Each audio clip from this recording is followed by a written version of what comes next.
Hello mga mamshi and dadshi, another day, another vlog. For today's video, magbe-birthday si Ate Yumi, kaya eto, magluluto tayo ng buko pandan na favorite niya. Gumamit ako ng Mr. Gulaman. Buko pandan flavor na yung ginamit ko. Napakadali lang nito lutuin. Kailangan lang natin ng 2 litro ng tubig. Bago natin pakuluan, ilalagay na natin powder, haluin lang siya, tapos pakuluan na natin. Eto naman yung sago. At talaga ng sangkap na gagamitin sa buko pandan guys, talagang ine-effortan ko na ako magluluto. Sago naman guys, madali lang naman lutuin yan. Tubig lang kailangan natin, halo lang ng halo para hindi siya dumikit at masunog. Maya-maya pag nakita nyo medyo parang naglalapot na siya at wala na yung puti-puti sa kanya, okay na yan. Nilagyan ko na isang basong tubig at magre-rest na siya. Pinatay ko na apoy. Syempre magluluto tayo ng spaghetti. As a request din ni Ate Yumi, ilalabas ko na tong malakasang pong kaldero. Galing sa Chef Classic. Grabe, lumalabas lang yan guys kapag magluluto ako ng spaghetti kasi maraming may gusto ng spaghetti ko. Kaya medyo dinadamihan ko na rin yung luto para makapagbigay. At yung ibang sauce naman, itatabi ko siya sa freezer para sa mga susunod na araw na gusto ng anak ko, meron at iinitin na lang. Ito yung asin na nabili natin sa Landers. Tapos ayan, soya oil or olive oil. So soya oil yung ginamit ko kasi medyo mura siya. Alam ko lahat tayo, marunong na tayo magluto ng spaghetti, kanya-kanya ng version. So ito, ginigisa ko na lang yung sibuyas. Isusunod ko dyan yung bawang. Ayan,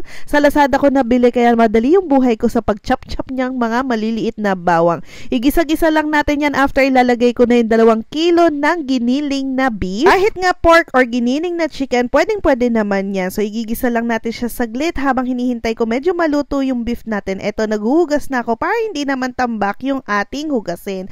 Tapos, ayan si Ate Chloe, nakauwi na siya from school. Kailangan ko na rin talaga mag-gloves dyan bukod sa ayoko masira yung kamay ko sa mga matatapang na sabon ng panghugas ng plato. Eto na nga, nagluluto na tayo. Baka mapasma naman tayo, diba?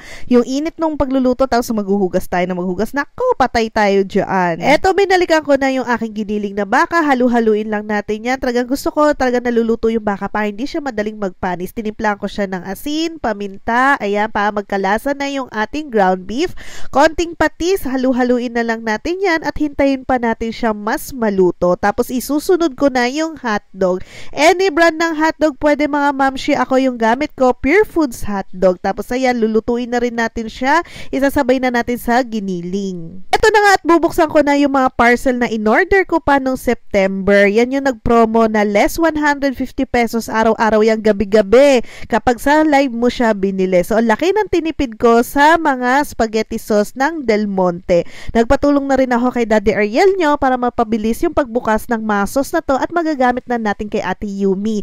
Ngayon, may live sila pero 100 na lang yung dinidiscount nila. Pwede na rin naman. So, ayan, Del Monte talaga yung ginagamit ko sa aking spaghetti. Mula noon sa aking mama hanggang ngayon na nagkapamilya na ako, yan talaga yung gustong-gusto kong gamitin sa aking sauce. So, ilalagay na natin yan. 6 na pouch yung ginamit ko. Dapat talaga 1:1. So, isang Filipino, isang sweet. Ganun ang labanan ng aking spaghetti sauce. Or 3 Filipino and 3 sweet. Kaya lang wala, yan lang ang meron. Nilagay ko na yung condensed and yung Nestle cream. Tsaka itong tomato paste. Ayan. Tapos ketchup. Ganyan ako magluto. Yan yung way kong pagluluto. Rino. Ayan, kahit anong brand ng Rino, pwede naman yan. Yung iba nga, kape nilalagay eh. Tapos ayan, Knorr cubes na beef. Halu-haluin lang natin yan para magpantay na lahat yung mga panlasa na nilagay natin. Hayaan muna natin siyang maluto. Ayan, grabe, no? Ang hirap talaga magluto. Talagang effort na effort. Naglagay ako ng sugar. Talagang init sa kusina. Paminta uli para maging malasa naman yung ating sauce. Ganun talaga, pag nanay ka at may request yung anak mo, pagbibigyan mo. Lagyan na rin natin siya ng more cheese para maging mas masarap yung ating spaghetti sauce. Ayan, nabubulol na mga mamshi. Tapos haluin na lang natin yan. Hinaan ng apoy. Ang key talaga dyan, mapakuluan ng maayos yung sauce para hindi siya mapanis at magtagal yung buhay. Liluto ko na rin yung aking pasta. Halo-halo. Maya talaga kailangan mong haluin yan. Kung hindi, magdidikit sa ilalim, masusunog. Pangit ang magiging spaghetti sauce natin. So, 2 kilo ng pasta yung lulutuin ko ngayon kasi nga may pagbibigyan tayo. So, ayan na. Ayan, naku, muntik pa mapaso yung mukha ko. Nag-i-steam. So, ayun, ako lahat talaga gumagawa ngayon ditong pagluluto.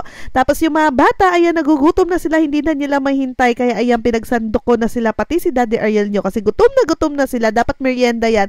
Pero nauwihin na sa dinner. Tapos ito, inakyantahan ko na. Nathan, kain tayo.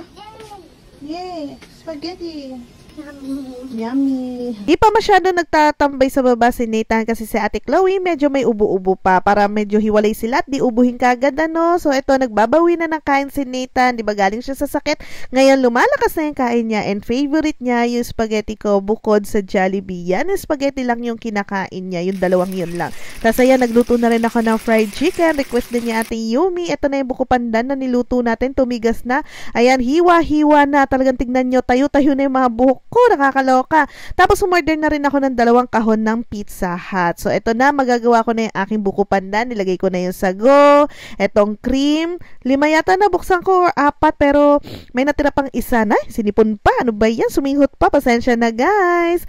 Tapos ayan, nilagay ko na rin yung buko na binili ni Daddy Ariel nyo. 2 carnation yung ginagamit ko. Sakto lang yan, hindi siya yung sobrang tamis.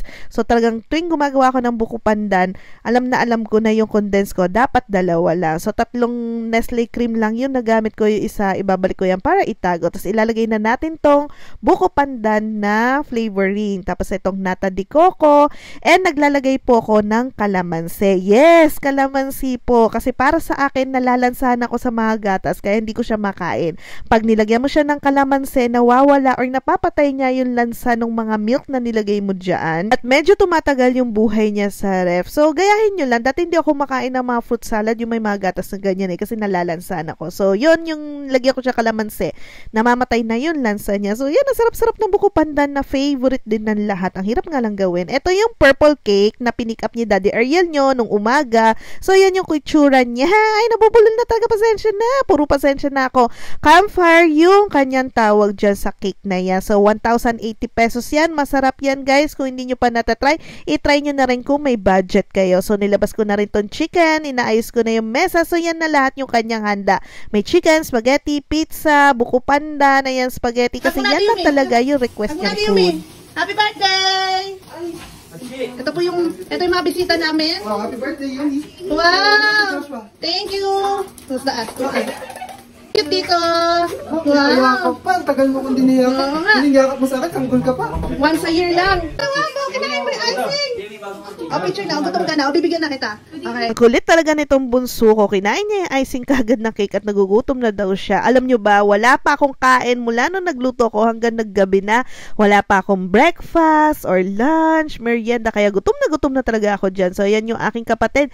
Lahat sila, favorite nila yung spaghetti ko. So, ang daming tirang sauce niyan. Gagawin ko, i-freezer ko lang yan para sa mga bata weekly. Iinitin na lang siya. Tapos, ayun, mamimerienda na rin nila. So, kain tayo mga mamshi and dadshi. Happy birthday to you. Happy birthday to you. Happy birthday, happy birthday, happy birthday to you. Happy birthday to you. Happy birthday to you. Happy birthday, happy birthday, happy birthday to you. Wish ka, anak. Eto na yung cake, guys. Pag hinati mo yan, ang sarap niya. Parang siyang mallows yung labas niya. Tapos yung loob, may pagka-chunky-chunky ng mga chocolate. Si Daddy Ariel nyo, busy siya. May kausap hanggang nakaligo na kaya hindi na siya nakasama sa kantahan ng anak niya. So, ito yung gift namin. Isa sa mga gifts sa kanya. Dahil kinukulit niya ako, gusto niya daw mga chocolate. So, ayan. Yan yung binili ko sa kanya. So, yan lang. Bye!